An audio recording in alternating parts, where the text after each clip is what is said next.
বাংলাদেশ ও ভারতের মধ্যে সীমান্ত নিয়ে টানাপোড়েন চলছে। এরই মধ্যে বাংলাদেশ ভারত সীমান্তে 10 দিনের অপস অ্যালার্ট মহড়া শুরু করেছে দেশটির সীমান্তরক্ষী বাহিনী বিএসএফ।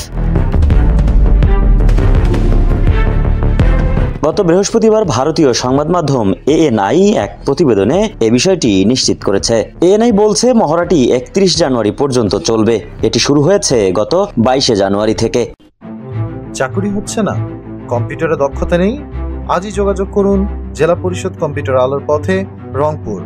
আসন সংখ্যা সীমিত। ভারতের প্রজাতন্ত্র দিবস উদযাপন উপলক্ষে সীমান্ত নিরাপত্তা জোরদার করার লক্ষ্যেই এই মহড়া শুরু হয়েছে বলে দাবি ভারত সরকারের।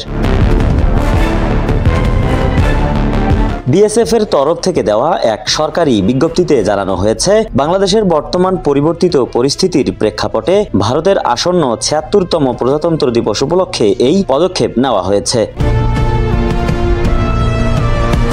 2025 সালের 26 জানুয়ারি ভারত ৭৬তম প্রজাতন্ত্র দিবস উদযাপন করবে। 1950 সালের এই দিনে ভারত সংবিধান কার্যকর করে একটি সার্বভৌম গণতান্ত্রিক প্রজাতন্ত্রে পরিণত হয়। প্রতি বছর এই দিনটি জাতীয় পর্যায়ে ব্যাপক আয়োজনে উদযাপিত হয়। বিজ্ঞপ্তিতে বলা হয়েছে, বাংলাদেশ ভারত 4096 কিলোমিটার দীর্ঘ সীমান্ত জুড়ে বিএসএফ এর সব ফিল্ড ফরমেশন অপস অ্যালার্ট মহড়া শুরু করেছে। মানসম্মত শিক্ষার আলো ছড়িয়ে দেব সর্বত্র, একদিন আমরাই করব বিশ্বজয়।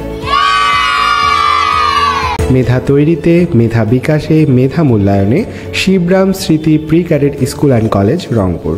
সীমান্ত নিরাপত্তা আরো জোরদার এবং সীমান্ত চৌকিগুলো আরো শক্তিশালী করতেই এই মহড়ার সময় সীমান্তে টহল ও অন্যান্য নিরাপত্তা কার্যক্রম আরো জোরদার করার কথাও জানানো হয়েছে। একেএম সুমন, ডেস্ক রিপোর্ট, সকালের বাণী।